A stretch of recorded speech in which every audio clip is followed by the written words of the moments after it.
Leitura do capítulo 29, seção 3. As testemunhas de Deus. Não condene o teu Salvador, porque ele pensa que é um corpo. Ele pede para que a gente não condene o nosso irmão, mesmo que o nosso irmão pense que também é um corpo físico. Pois além dos sonhos dele está a realidade dele. Mas primeiro ele tem que aprender que é um Salvador antes de poder se lembrar do que ele é. E não pode deixar de salvar quem quer ser salvo. A felicidade dele depende de te salvar. Pois quem é Salvador, senão aquele que te dá a salvação? Ele pergunta aqui, né? Quem é um Salvador, senão aquele que vai nos trazer a salvação? Assim, ele aprende que a salvação tem que ser dele para que ele possa dá-la. A não ser que ele a dê, não saberá que a tem, pois o dar é a prova do ter. Então, quando eu dou algo a alguém, isso é uma confirmação de que eu tenho aquilo que eu dei para o outro e por isso eu pude compartilhar. Só aqueles que pensam que Deus é diminuto pela sua força podem deixar de compreender que isso tem que ser assim. Só aqueles que pensam que dar é perder alguma coisa. Por isso que trouxe aqui quem pensa que Deus é diminuto pela sua força. Quem acredita nesse Deus fraco é que pode deixar de compreender que isso tem que ser assim. Pois quem poderia dar a não ser que tivesse, e quem poderia perder por dar o que não pode deixar de aumentar através da doação? Uma pergunta. Então, quem poderia dar a não ser aquele que já tem aquilo que ele deu? E se a pessoa deu, é porque aquilo está sobrando nela.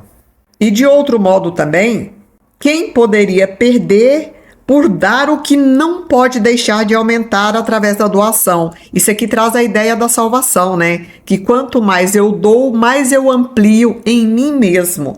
É a ideia de abundância, porque no mundo da matéria é o oposto. A gente tem um entendimento equivocado de que dar é perder, de que dar vai diminuir aquilo que a gente deu. Mas no nível espiritual, no nível dessa compreensão maior, não é assim. Você pensa que o Pai perdeu a si mesmo quando te criou?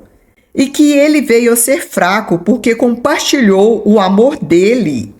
Ou que ele se tornou incompleto por causa da tua perfeição?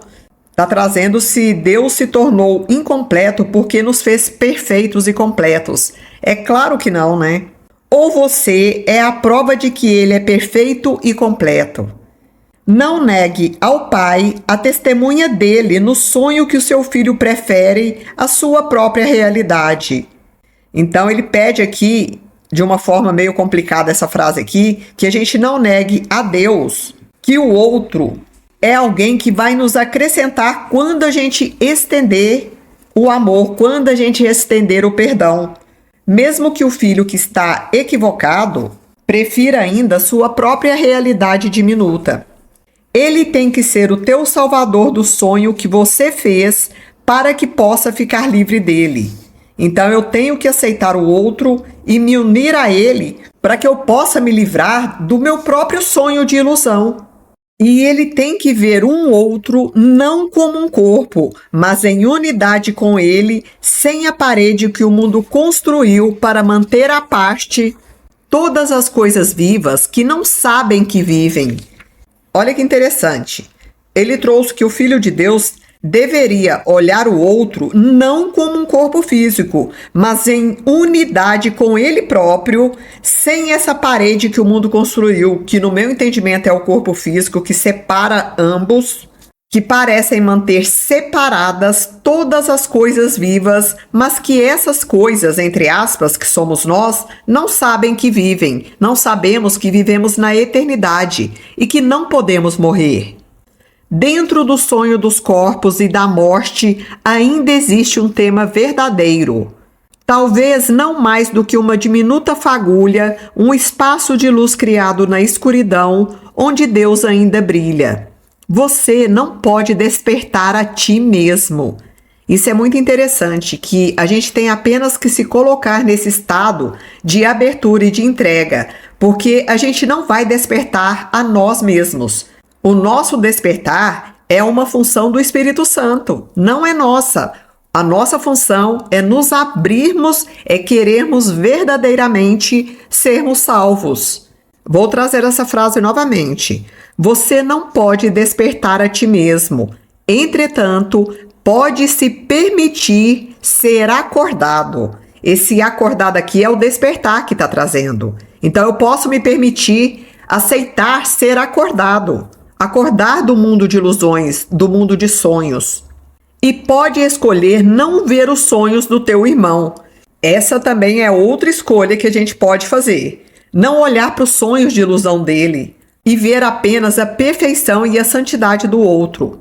Você é capaz de perdoar as ilusões dele tão perfeitamente para que ele venha a ser o salvador dos teus próprios sonhos, das nossas próprias ilusões.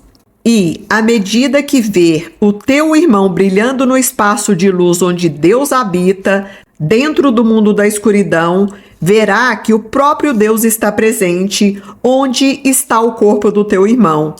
Ele está trazendo que, à medida que a gente olhar para o outro como sendo uma extensão de nós mesmos, como sendo um ser perfeito, não vendo apenas o comportamento dele e o corpo físico, nós vamos ver esse outro brilhando no espaço de luz onde o próprio Deus habita, dentro da escuridão, ou seja, mesmo ele estando aqui nesse mundo de ilusões, que é a escuridão que o livro traz. E desse modo, veremos que o próprio Deus está presente onde está o corpo do nosso irmão.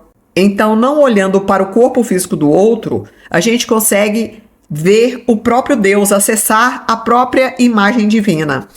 Diante dessa luz, o corpo desaparece do mesmo modo que as sombras pesadas têm que dar lugar à luz, pois a escuridão não pode escolher que ele permaneça. A escuridão não pode escolher que o corpo físico permaneça. Quem faz essa escolha é a nossa mente. A vinda da luz significa que ele se foi. A vinda da luz significa que o corpo físico não está sendo mais visto, apenas a essência do outro. Na glória, então, você verá o teu irmão e compreenderá o que realmente preenche a brecha que há tanto tempo é percebida como aquilo que vos mantinha à parte. Lá, no seu lugar, a testemunha de Deus estabeleceu o caminho gentil da benignidade para com o Filho de Deus.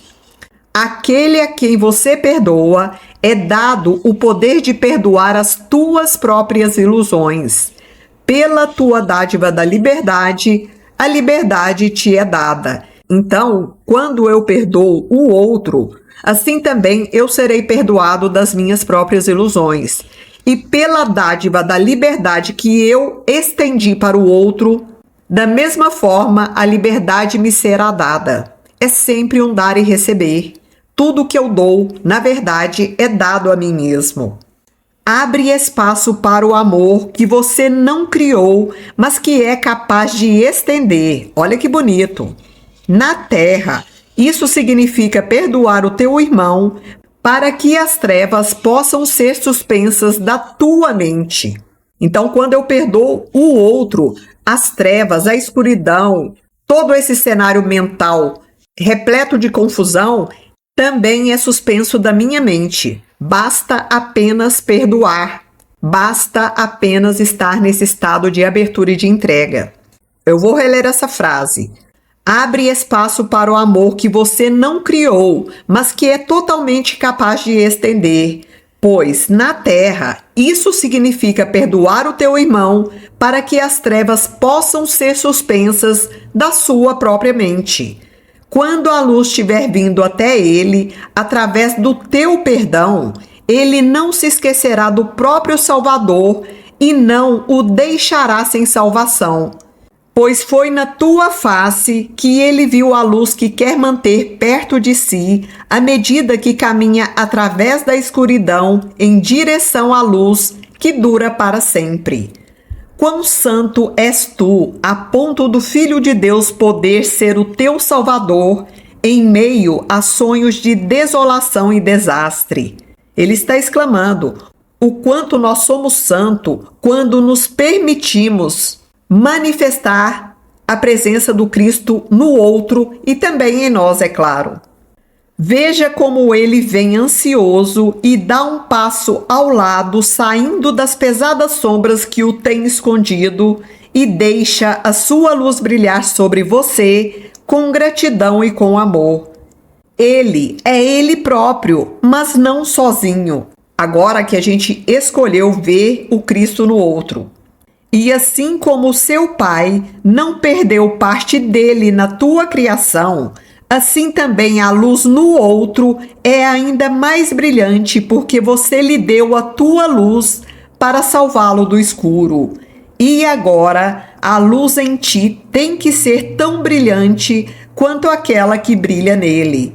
Essa é a centelha que brilha dentro do sonho para que você possa ajudar o outro a despertar e esteja certo de que os olhos do outro, agora despertos, descansarão em ti.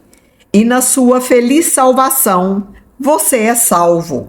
Na feliz intenção de salvar o outro, assim também nós seremos salvos. Nós despertaremos. Nós sairemos do mundo de ilusões quando a gente escolher olhar para o outro com amor, com perdão, com alegria e com gratidão. Fim da leitura do livro-texto.